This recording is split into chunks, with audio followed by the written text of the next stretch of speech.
Hello, welcome to math GB. আমি Jasim sir তোমাদেরকে আজকে যে প্রবলেমটা আলোচনা করব সেটা হচ্ছে কমপ্লেক্স নাম্বারের, অর্থাৎ এখানে ক্লাস 11-এর এটা একটা অঙ্ক। তো Z is equals to X plus I Y.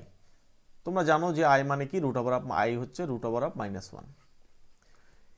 Z minus I by Z plus -1 is equals to I B হলে দেখাও যে এক্স মাইনাস 1/2 তার whole square plus Y minus 2 তার whole square is equals to 1/2।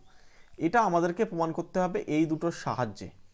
ঠিক আছে, এই দুটো আমাদের হাতে দেওয়া আছে, এই দুটো দিয়ে আমাদেরকে এটা প্রমাণ করতে হবে। একটা জিনিস খেয়াল করে দেখো, এই প্রমাণের ভিতরে কোথাও কিন্তু বি নেই, অথচ এখানে বি আছে। তাহলে প্রমাণের ভিতরে কোথাও বি নেই মানে বিটা রাখা যাবে না। তাহলে আমরা কিভাবে করব?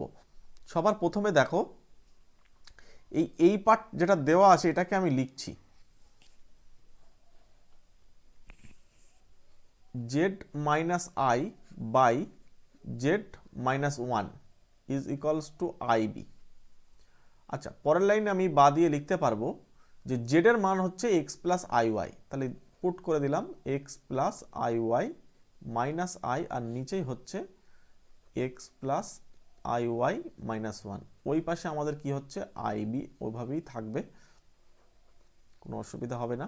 আচ্ছা, এবারে হচ্ছে এক্স প্লাস, যেহেতু দুটো আই আছে একটা আই কমন নিতে পারবো, তাহলে আই ইন্টু ওয়াই -1, আর নিচেই হচ্ছে আমাদের এক্স -1, অর্থাৎ রিয়েল পার্টটাকে আলাদা করে নিলাম আর কাল্পনিক অংশ বা কাল্পনিক পার্টটা পাশে রেখে দিলাম। এবার আমরা কি করব? এবার আমরা বোথ সাইড অর্থাৎ উপরে এবং নিচে, মানে উপরে এবং নিচে আমরা কনজুগেট দিয়ে গুণ করব। কনজুগেটটা হচ্ছে কি হবে, এইটার কনজুগেট দিয়ে গুণ করব, মানে অনুবন্ধী দিয়ে গুণ করব। তাহলে হবে এক্স -1 মাইনাস আই ওয়াই। আমি বলেছিলাম কনজুগেট, যারা আগের ক্লাসগুলো দেখোনি তারা অবশ্যই প্লে লিস্টে চলে যাও, সেখানে আগের ক্লাসগুলো দেখে আসো, থিওরি পোর্শন বলা হয়ে গেছে। ঠিক আছে, সেখান থেকে দেখে নাও। অনুবন্ধী দিয়ে গুণ করলাম, জাস্ট রুটের আগে, মানে এখানে আমাদের করণীর সময় রুটের আগে হতো, আর এখানে হচ্ছে আয়ের চিহ্নটা চেঞ্জ হয়ে যাবে। এখানে আয়ের চিহ্ন প্লাস ছিল, এখানে মাইনাস। তাহলে উপরে আমাদের যেটা থাকছে, লিখি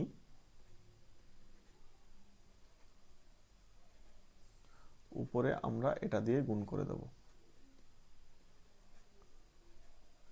এটা is equals to I B, এভাবেই থাকলো।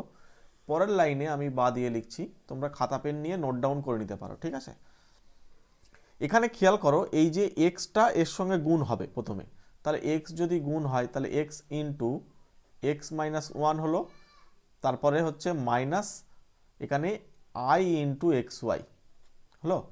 এরপরে আই সঙ্গে ওয়াই -1টা দিয়ে গুণ হবে, তাহলে হচ্ছে plus I into Y -1 into X -1, আর এই আই আর এই আই আই স্কোয়ার হয়ে যাবে, অর্থাৎ -1 হবে, আর এই মাইনাসটা তখন কিন্তু প্লাস হয়ে যাবে। তাহলে আমি একেবারে লিখব প্লাস ওয়াই ইন্টু ওয়াই -1। তাহলে উপরের পার্টটা আমাদের কমপ্লিট হলো। নিচের পার্টটা দেখো, এ স্কোয়ার মাইনাস বি স্কোয়ার সূত্র পড়বে, তাহলে হবে এক্স -1 তাকে ঘিরে দিয়ে এ স্কোয়ার, আর যেহেতু আই স্কোয়ার তখন কি হয়ে যাবে -1টা, তার মানে এখানে কিন্তু +1 হয়ে যাবে, অর্থাৎ ওয়াই স্কোয়ার। ওই পাশে কিন্তু আমাদের আই বি পড়ে থাকছে। পরের লাইনে আমরা বাদিয়ে কি লিখবো দেখো। আচ্ছা, উপরে দেখো এখানে রিয়েল পার্ট এটা আছে আর এই একটা আছে, তাহলে আমরা এটাকে লিখতে পারি X into X -1 plus Y into Y -1, আর কাল্পনিক অংশ হচ্ছে এই পার্টটা টোটালটা।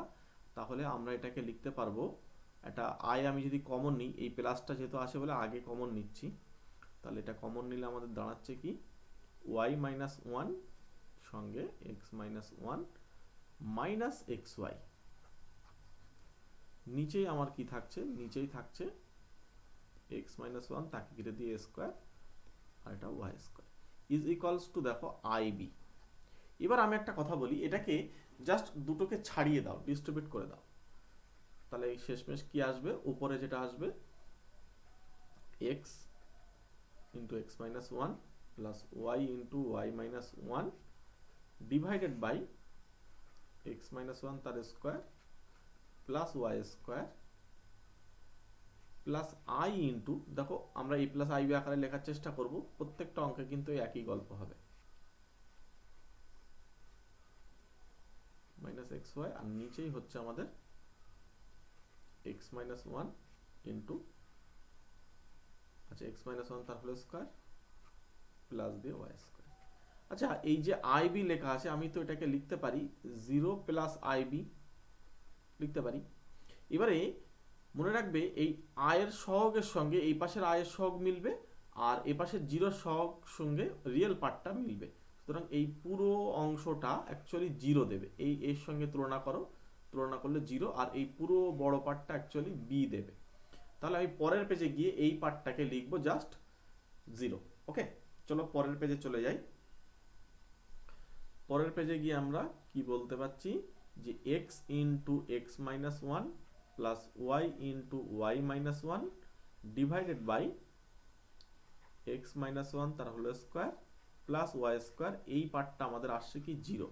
আর একটা পার্ট যেটা আসছে সেটা আমাদের লাগবে না, কারণ প্রমাণে সেটা আমাদের চাইনি। কারণ দেখো প্রমাণটা কিন্তু বি দিয়ে ছিল না, এই যে প্রমাণটার দিকে একবার খেয়াল করো, ওই পার্টটা নিয়ে আমাদের কাজ করার দরকার নেই।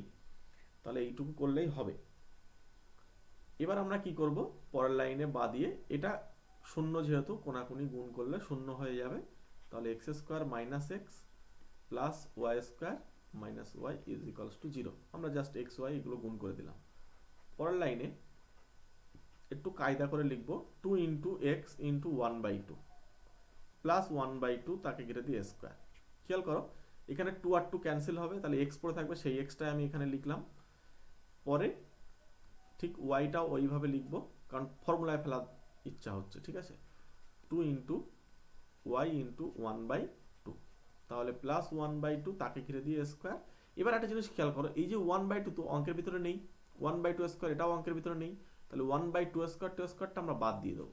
তাহলে এখানে ওয়ান বাই টু তাকে ঘিরে দিয়ে স্কোয়ার দিলাম, মাইনাস ওয়ান বাই টু তাকে ঘিরে দিয়েও স্কোয়ার দিলাম, ইজ ইকুয়ালস টু জিরো। তাহলে এই পোর্শনটা পুরোটা একটা ফর্মুলা পড়ছে, এটাও একটা পুরোটা ফর্মুলা পড়ছে। তাহলে সেই ফর্মুলাটা আমরা এবার লিখবো। তাহলে হবে X minus one by two তাকে ঘিরে দিয়ে square plus Y minus one by two তাকে ঘিরে দিয়েও স্কোয়ার। খেয়াল রাখো এটা হচ্ছে মাইনাস ওয়ান বাই ফোর হয়ে যাবে, মাইনাস ওয়ান বাই ফোর হয়ে যাবে, ইজ ইকালস টু জিরো। তাহলে এখানে থাকছে one by two square plus one by two তার স্কোয়ার।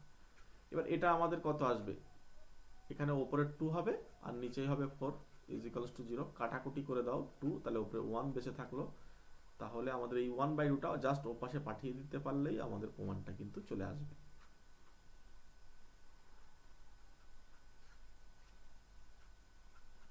তাহলে ওয়ান বাই টু, ব্যাস এতটুকুই। ওকে, যদি কারোর কোথাও বুঝতে অসুবিধা হয়ে থাকে কমেন্ট বক্সে জানাবে। যদি কোনো অঙ্ক প্রবলেম হয় সেটাও আমাকে কমেন্ট করে জানিও। যারা নতুন তারা অবশ্যই চ্যানেলটি সাবস্ক্রাইব করে নাও আমাদের প্রতিনিয়ত ক্লাস পাওয়ার জন্য। এবং যে অঙ্ক প্রবলেম হবে তোমরা চাইলে কমেন্ট বক্সে গিয়ে সেটা কমেন্ট করে লিখবে, লিখে আমাকে বলবে, আমি সেই অঙ্কটা করে দেওয়ার চেষ্টা করব। ওকে, এটা খুবই গুরুত্বপূর্ণ তোমাদের মানে পরীক্ষায়, বিশেষ করে 11-এর পরীক্ষায় এই অঙ্কটা কিন্তু আসে, এবং এই অঙ্কটা সত্যি ভালো অঙ্ক একটা, সেই জন্য এটা করে দিলাম। ঠিক আছে, তোমরা খাতায় একবার নোট ডাউন করে নিতে পারো বা স্ক্রিনশট মেরেও নিতে পারো। আর তোমরা যদি আমার সঙ্গে অনলাইনে বা অফলাইনে ক্লাস 11 বা 12-এর ম্যাথ করতে চাও, তাহলে তোমরা এখানে এই নাম্বারে যোগাযোগ করো, ঠিক আছে, এই নাম্বারে যোগাযোগ করতে পারো। ওকে, থ্যাংক ইউ।